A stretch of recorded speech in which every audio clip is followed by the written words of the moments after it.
সালাম হাজার সালাম সকল শহীদ স্মরণে আমার হৃদয়ে রেখে যেতে চাই তাদের স্মৃতি চরণে।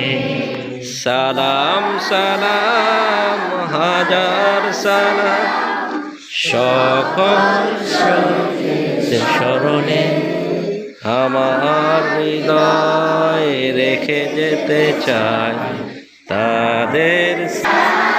আলহামদুলিল্লাহ, 16ই ডিসেম্বর 2022 আমাদের চর কচ্ছপিয়া দারুস সুন্নাহ হাসনাইনিয়া নুরানিয়া হাফিজা মাদ্রাসার ছাত্ররা আজ বিজয় দিবস উপলক্ষে শহীদদের চরণে সালাম প্রেরণ করছে।